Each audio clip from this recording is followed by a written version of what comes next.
मेरा नाम नेहा भारती है और मैं जामा मस्जिद पे इफ्तार कराने आती हूँ।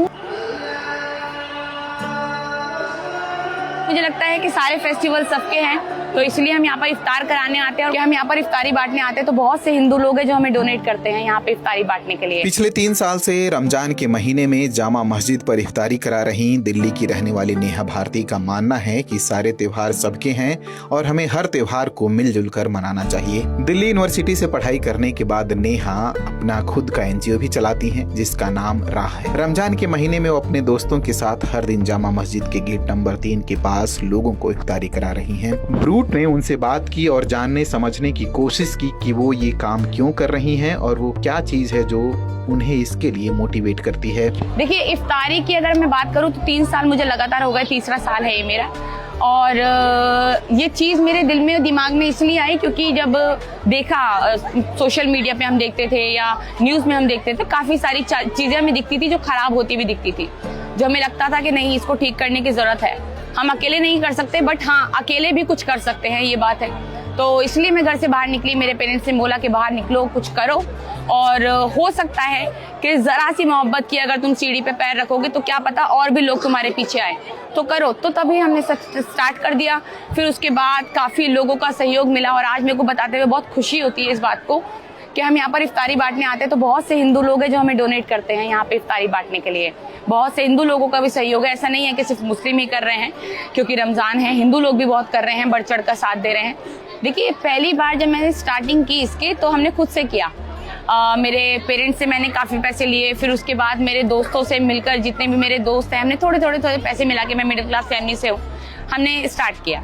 फिर उसके बाद जब मैं वीडियोस डालने लगी सोशल मीडिया पे तो लोगों को जब काम पसंद आने लगा तो उन्होंने भी मेरा सहयोग करना स्टार्ट किया।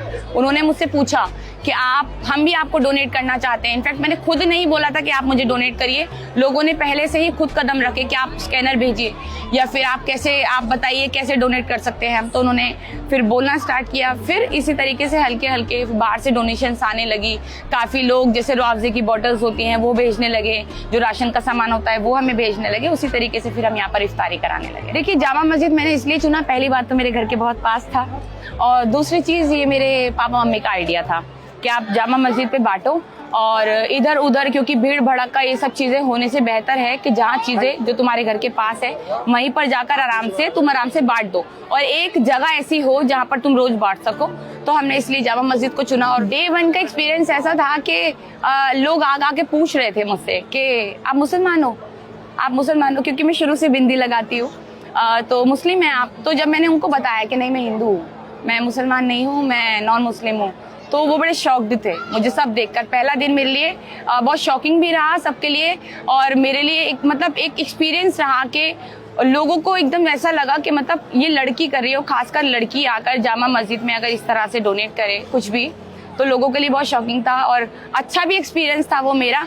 बट जब लोगों ने पूछना स्टार्ट किया कि आप नॉन मुस्लिम हो और यहाँ पर क्यों बांट रहे हो, फिर तो कैसे बांट रहे हो यहाँ पर, वो बहुत खुश भी हुए थे मुझे देखकर। तो इसी तरीके से, बट हाँ, जो भी रहा एक्सपीरियंस शुरू से बहुत अच्छा रहा मेरा यहाँ। पिछली बार ऐसा हुआ था कि मैं इफ्तारी का सामान यहाँ पर लेकर आ रही थी, मेरा एक्सीडेंट हो गया, और मेरा एक्सीडेंट हुआ तो मेरे पैर में फ्रैक्चर हो गया और 3 दिन हम लोग नहीं आ पाए, बट मेरी टीम फिर भी आई। बट मैं यहाँ पर शामिल नहीं हो पाई थी, टीम फिर भी आई थी मेरे यहाँ पर। यहाँ पर भीड़ भड़का जब बहुत ज़्यादा हो जाता है तो अच्छी चीज़ें हैं, बट काफ़ी लोग खींचने लगते हैं। वो सब चीज़ें मुझे अक्सर पसंद नहीं आती। खींचते हैं, आपको ज़बरदस्ती बोलते हैं आपको कि मतलब दे दीजिए, तो प्रॉब्लम होती है। बट एक बारी मेरे पेरेंट्स की आंखों में आंसू आ गए थे कि मैं यहाँ पर आई थी, मैं लेट हो गई थी, और मैं लेट हो गई थी तो मैंने जो अपना इफ्तारी का सामान है वो बीच में ही खोल लिया था और मैं गिर गई थी नीचे, और लोगों ने घेर लिया था पूरा वो सामान लेने के लिए, वो नोचा वोची करने के लिए। तो मैं घर पे जाके मम्मी के सामने रोने लग गई थी कि मेरे साथ आज ऐसे ऐसे हुआ। तो मम्मी की भी आंखों में आंसू आ गए। वही एक दिन जो मेरे लिए रहा, जो खराब रहा आज तक, वो भी पिछले रमजानों में, क्योंकि मैं बहुत लेट हो गई थी, जाम में मैं फंस गई थी। बस उसी के बाद वो इंसिडेंट बुरा रहा, बाकी अदरवाइज उसके अलावा कोई भी नहीं। जब भी अगर मेरे को परेशानी होती है तो मम्मी पापा कहते हैं हो जाएगा, कोई बात नहीं, तुम करो, हो जाएगा। और लोगों ने ये भी बोला कि मतलब क्यों कर रहे हो, और दूसरे धर्म की होकर दूसरे धर्म के लिए क्यों करना, और तुम तो मुसलमान भी नहीं हो, फिर इनमें क्यों, आप इनके लिए क्यों कर रही हो। ऐसी चीज़ें बहुत सुनने को मिली, सोशल मीडिया पे भी बहुत सुनने को मिली। फिर काफ़ी लोगों को ने बोला कि भाई दिखावा है, ये वीडियो बना रहे हैं। देखिए आप भी दिखावा करिए, हम तो चाहते हैं ऐसा दिखावा सब करे। अगर ये दिखावा ही होता है तो ऐसा दिखावा सब करे तो ज्यादा बेहतर है। कम से कम आप लोगों में कुछ पहुंचा तो रहे हैं, आप लोगों में खाना पीना जितनी भी चीजें हैं, मोहब्बत आप बांट तो रहे हैं, तो आप वो करिए।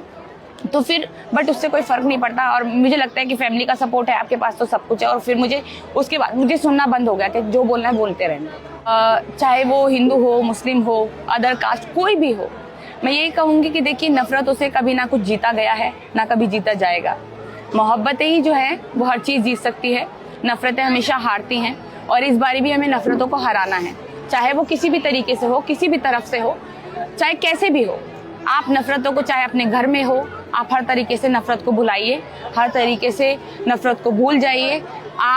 हम जैसे आपका रमजानों में आ रहे हैं, होली भी आप इसी तरीके से सेलिब्रेट करिए, सारे फेस्टिवल सेलिब्रेट करिए और मोहब्बतें बना कर रखिए। सारे त्योहार सबके होते हैं, मोहब्बतें जिंदा रहेंगी तभी इंसानियत जिंदा रहेंगी।